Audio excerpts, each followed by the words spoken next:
নমস্কার, আশা করি আপনারা সবাই ভালো আছেন। সাহিত্য পথের নতুন ধারাবাহিক ছেলেদের রামায়ণের প্রথম পর্ব ইতিমধ্যে আপনারা শুনেছেন। আপনাদের অভিমত আমাদের সমৃদ্ধ করেছে। 100 বছরেরও আগে কিশোর কিশোরীদের জন্য এই বইটি উপেন্দ্র কিশোর রায়চৌধুরী লিখেছিলেন। আজও এ বই সমান জনপ্রিয়। প্রথম সংস্করণের নিবেদনে উপেন্দ্র কিশোর জানিয়েছেন, এই বই লেখার সময় রবীন্দ্রনাথের উৎসাহ এবং সহায়তা ছিল। 1304 বঙ্গাব্দে যোগীন্দ্রনাথ সরকারের সিটি বুক সোসাইটি থেকে ছেলেদের রামায়ণ প্রথম প্রকাশিত হয়। ছেলেদের রামায়ণের দ্বিতীয় পর্ব পাঠ করবেন অপরেশ হালদার। তিনি সাহিত্য পথের স্বজন, পেশায় শিক্ষক, বিভিন্ন পত্রিকায় সাহিত্য বিষয়ে মূল্যবান প্রবন্ধ লেখেন।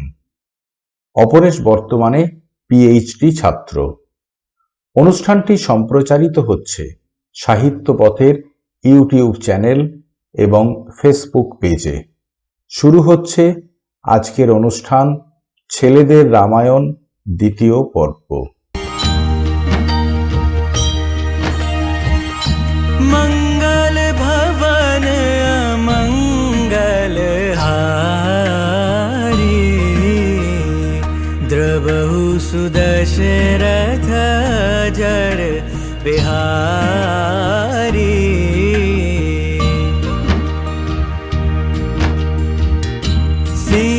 सीताराम चरित अति पावन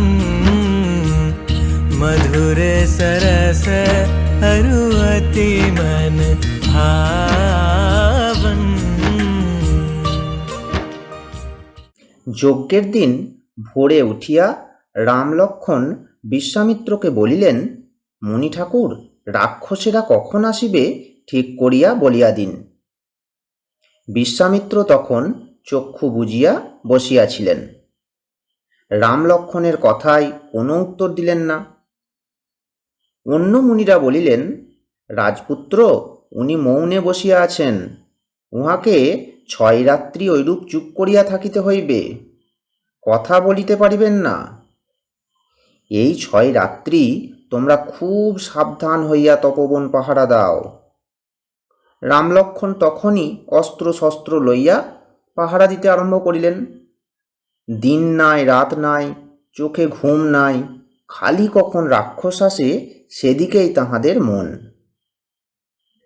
এইরূপে 5 দিন চলিয়া গেল।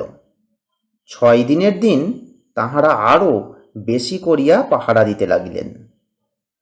এমন সময় দপ করিয়া যজ্ঞের বেদী জ্বলিয়া উঠিল। তাহার সঙ্গে সঙ্গে আকাশে ভয়ানক শব্দ, আর যজ্ঞের জায়গায় রক্তবৃষ্টি। তখন রাম উপরের দিকে চাহিয়া দেখিলেন যে মারীচ আর সুবাহুর সঙ্গে বড় বড় বিকটাকার রাক্ষসেরা দল বাঁধিয়া যজ্ঞ নষ্ট করিতে আসিয়াছে। তাহা দেখিয়া রাম মারীচের বুকে মানবাস্ত্র নামক বাণ ছুঁড়িয়া মারিলেন। বাণের চোটে সে বেচারা অজ্ঞান হইয়া ঘুরিতে ঘুরিতে একেবারে 100 যোজন দূরে সমুদ্রে গিয়া পড়িল। তারপর রাম আগ্নেয়াস্ত্র ছুড়িলে তাহার ঘা খাইয়া সুবাহু সেইখানেই পড়িয়া মরিল। বাকি রাক্ষসগুলিকে মারিতে খালি বায়ব্য অস্ত্র ছাড়া আর কিছুর দরকার লাগে নাই। তখন মুনিগণের যে কি আনন্দ হইল তাহা কি বলিব। অনেক পরিশ্রমের পর সে রাত্রিতে লতা পাতার বিছানায় রাম লক্ষ্মণ বড়ই সুখে ঘুমাইলেন। পরদিন সকালে মুনিরা বলিলেন, চলো বাবা, মিথিলায় যাই। সেখানকার রাজা জনক যজ্ঞ করিবেন, তাহা দেখিতে হইবে। আর সেখানে একখানা ভয়ঙ্কর ধনুক আছে, তাহাতে এত জোর যে দেবতা, গন্ধর্ব, রাক্ষস, মানুষ কেহই তাহাতে গুণ দিতে পারে নাই। সেই ধনুকখানাও দেখিতে হইবে। এই বলিয়া মুনিরা মিথিলায় যাইবার জন্য জিনিসপত্র বাঁধিয়া লইলেন। জিনিস নিতান্ত কম ছিল না, 100খানা গাড়ি তাহাতেই বোঝাই হইয়া গেল। সবুজ শস্যের ক্ষেতের মধ্য দিয়া তাহাদের চলিবার পথ। সে পথে যাইতে রাম লক্ষ্মণের বড়ই ভালো লাগিতেছিল। সেদিনকার রাত্রিতে তাহারা সোন নদের ধারে আসিয়া রহিলেন। তাহার পরের রাত্রি গঙ্গার ধারে, তাহার পরের রাত্রি বিশালা নগরে কাটিল। 4 দিনের দিন সকালবেলায় তাহারা দূর হইতে মিথিলার সুন্দর রাজপুরী দেখিতে পাইলেন। ওই স্থানের নিকটেই একটি অতি সুন্দর আর খুব পুরাতন আশ্রম ছিল। তাহা দেখিয়া রাম বিশ্বামিত্রকে জিজ্ঞাসা করিলেন, গুরুদেব, এটি কাহার তপবন? এখানে কেন লোকজন নাই? বিশ্বামিত্র বলিলেন, বাছা, এটি গৌতম মুনির আশ্রম। গৌতমের স্ত্রী অহল্যা একবার একটা নিতান্ত অপরাধের কাজ করাতে গৌতম তাহাকে এই বলিয়া শাপ দিয়াছিলেন, তুই এইখানে ছাইয়ের উপর পড়িয়া থাক, তোকে কেহ দেখিতে পাইবে না, বাতাস ভিন্ন তুই আর কিছু খাইতে পাইবি না। এই রূপে তোর অনেক বৎসর কাটিবে। তারপর যখন দশরথের পুত্র রাম এইখানে আসিবেন, তখন তাহার পূজা করিস, তাহা হইলে আবার তুই ভালো হইবি, আর আমিও ফিরিয়া আসিব। এই বলিয়া গৌতম কৈলাস পর্বতে চলিয়া গেলেন। রাম, তুমি একবার এই আশ্রমের ভিতরে আইসো, তাহা হইলে অহল্যা আবার ভালো হইতে পারেন। গৌতমের আশ্রমে গিয়া তাহারা অহল্যা দেবীকে দেখিতে পাইলেন। এতদিন ধরিয়া তিনি কেবলই তপস্যা করিয়াছেন, তাহাতে তাহার শরীরে এমন আশ্চর্য তেজ হইয়াছে যে দেবতারাও তাহার দিকে তাকাইতে পারেন না। এতদিন গৌতমের শাপে কেহই তাহাকে দেখিতে পায় নাই। এখন রাম আসিয়াছেন বলিয়া সকলেই তাহাকে দেখিল। অহল্যাকে দেখিয়া রাম লক্ষ্মণ তাহার পায়ের ধুলা মাথায় করিয়া লইলেন। অহল্যাও গৌতমের কথা মনে করিয়া রামকে পূজা করিলেন। এদিকে গৌতম মুনি হিমালয়ে থাকিয়া তপস্যার দ্বারা সকল কথাই জানিতে পারিয়াছেন, সুতরাং তিনিও তখন সেই আশ্রমে আসিয়া উপস্থিত। এইরূপে অহল্যার দুঃখের শেষ হইল। তারপর গৌতম আর অহল্যা দুইজনে মিলিয়া মনের সুখে ঈশ্বরের আরাধনা করিতে লাগিলেন। গৌতমের আশ্রম হইতে মিথিলা বেশি দূরে নয়। সেখানে গিয়া সকলে দেখিলেন যে জনক রাজা অতি চমৎকার যজ্ঞের আয়োজন করিয়াছেন। কত মুনি, কত লোকজন, কত গাড়ি ঘোড়া সেখানে আসিয়াছে, তাহা গনিয়া ওঠা ভার। বিশ্বামিত্র তাহাদের থাকিবার জন্য সেই ভিড়ের এক কোণে একটি নিরিবিলি জায়গা খুঁজিয়া লইলেন। ততক্ষণে রাজা জনকও খবর পাইয়া বিশ্বামিত্রকে আদর করিবার জন্য সেখানে আসিয়াছেন, সঙ্গে তাহার পুরোহিত শতানন্দ মুনি। বিশ্বামিত্রকে নানারূপ সম্মানে তুষ্ট করিয়া রাজা জিজ্ঞাসা করিলেন, মুনি ঠাকুর, আপনার সঙ্গের এই ছেলে দুটি কি সুন্দর! আহা, যেন দুটি দেবতার ছেলে। এ দুটি কোন রাজার পুত্র, আর কি জন্য এত কষ্ট করিয়া এখানে আসিয়াছেন? বিশ্বামিত্র বলিলেন, মহারাজ, ইহারা অযোধ্যার রাজা দশরথের পুত্র। সিদ্ধাশ্রমে রাক্ষসদিগকে মারিয়া তারপর গৌতমের আশ্রমে অহল্যার কষ্ট দূর করিয়া এখানে আসিয়াছেন। এখন ইহাদের সেই শিবের ধনুক দেখিবার ইচ্ছা। জনকের পুরোহিত শতানন্দ মুনি গৌতমের বড় ছেলে। তিনি যখন শুনিলেন যে তাঁহার মাতা আবার ভালো হইয়াছেন, তখন তাঁহার মনে কি সুখী হইল। তিনি রামকে কতই স্নেহ দেখাইলেন, আর বিশ্বামিত্রের কত প্রশংসা করিলেন, তাহা বলিয়া শেষ করা যায় না। তিনি বুঝিতে পারিয়াছিলেন যে বিশ্বামিত্রই রামকে আনিয়া তাঁহার মায়ের দুঃখ দূর করিয়াছেন।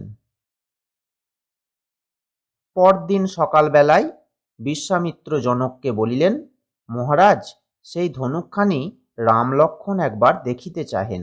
জনক বলিলেন, ধনুকের কথা বলি শুনুন। এই ধনুক আগে ছিল শিবের। শিব একবার দেবতাদের উপর চটিয়া গিয়া এই ধনুক হাতে তাহাদিগকে তাড়া করিয়াছিলেন।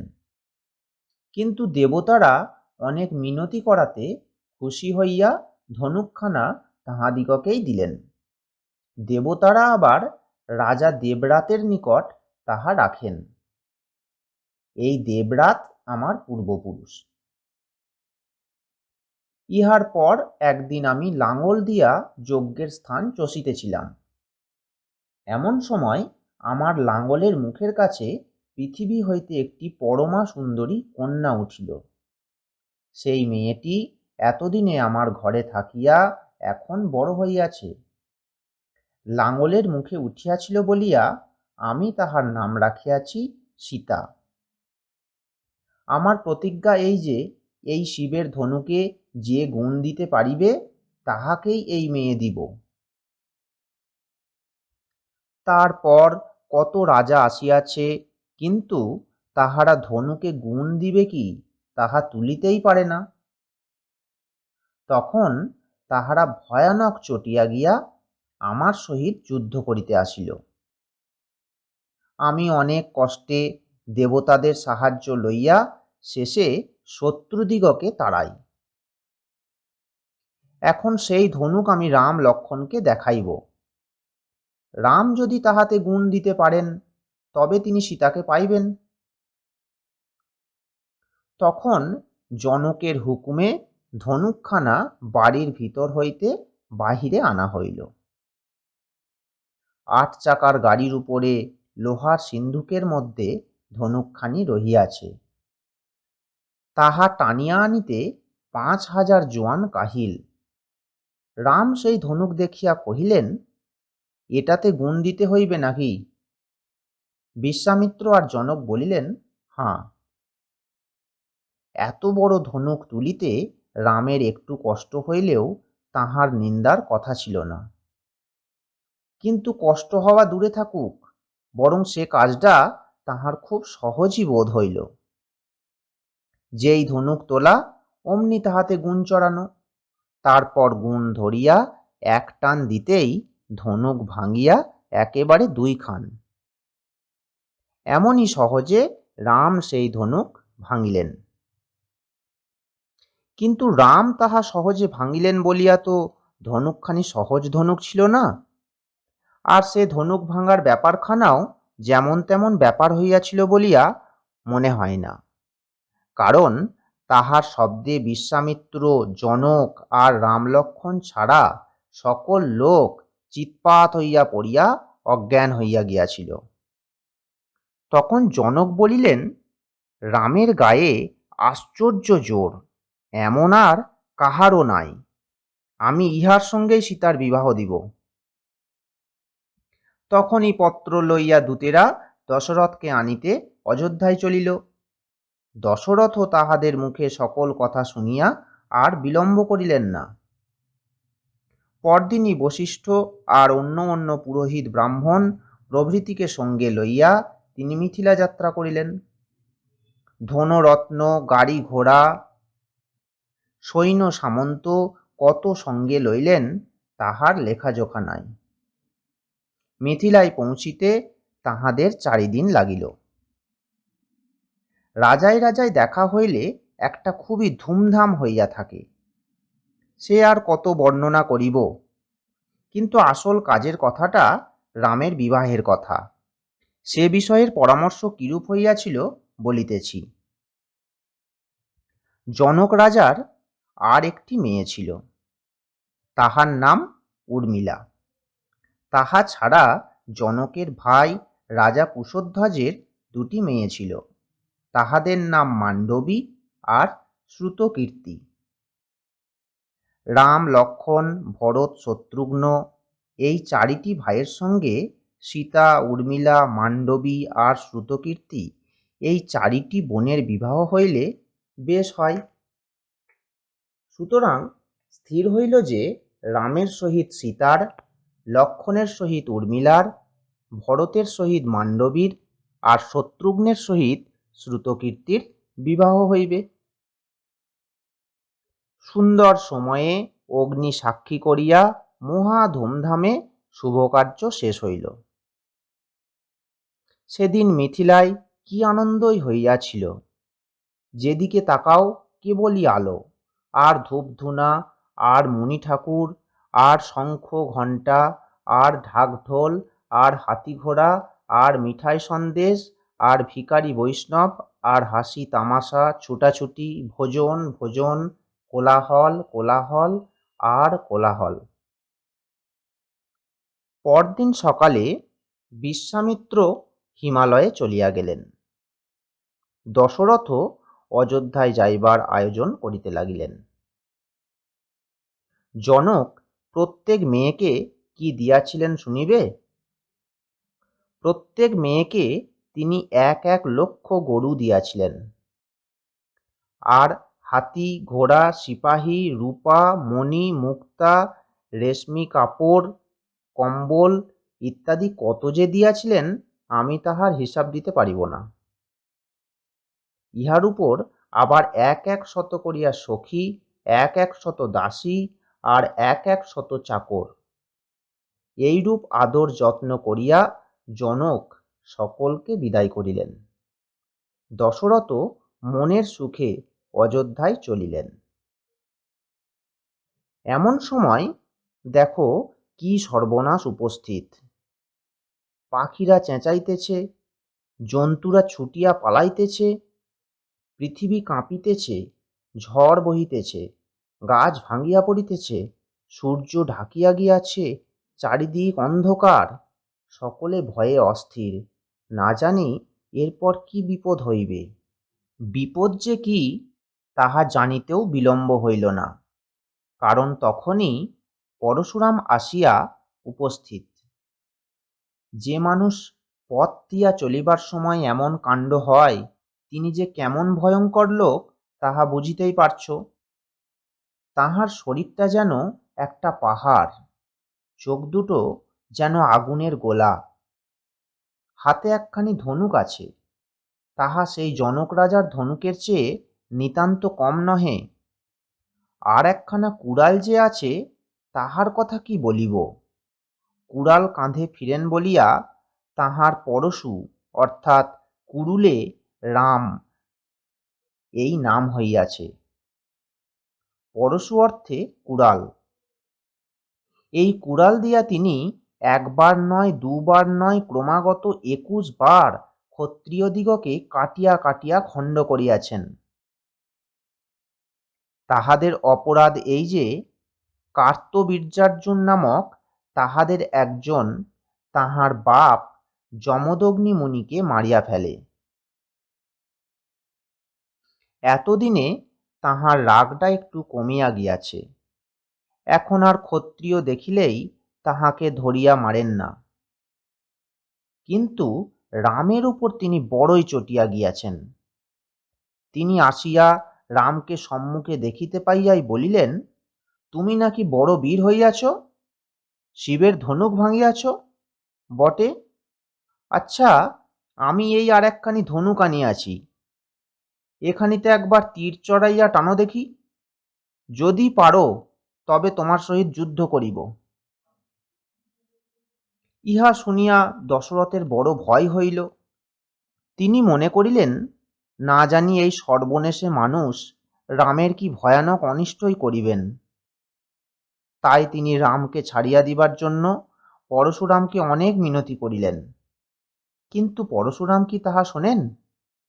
তিনি রামকে বলিলেন, বিশ্বকর্মা দুখানি বড় ধনুক প্রস্তুত করিয়াছিলেন, তাহার একখানি তুমি ভাঙিয়াছ, আর একখানি এই আমার হাতে আছে, এখানি সেটার চেয়ে কম নয়।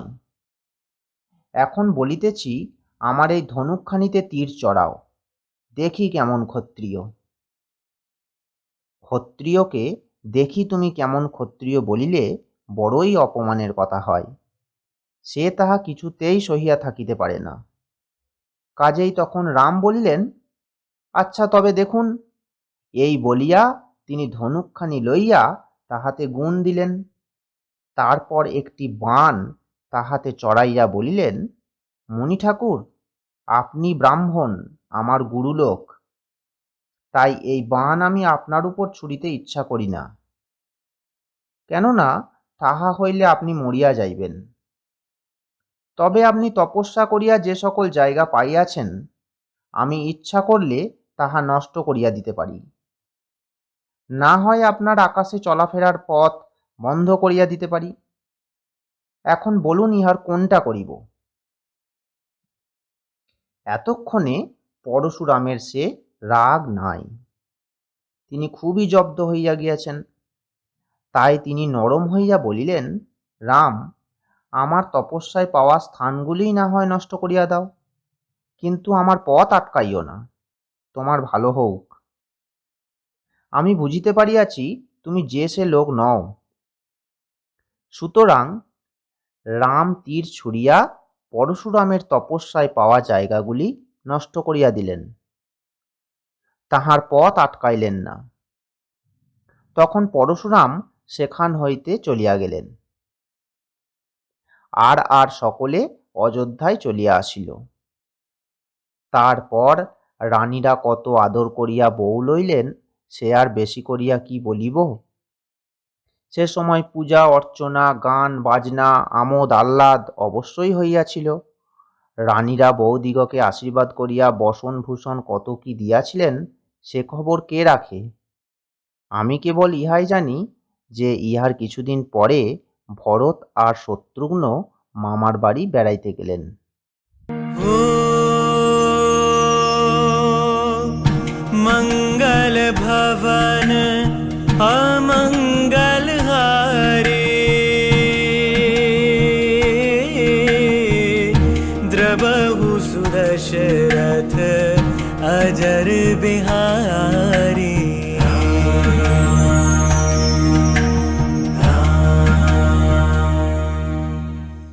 এতক্ষণ আপনারা সাহিত্য পথের অনুষ্ঠান শুনলেন। আগামী দিনে এমনই একটি আকর্ষণীয় অনুষ্ঠান আপনাদের জন্য সাহিত্য পথে সম্প্রচার করা হবে। শুভরাত্রি।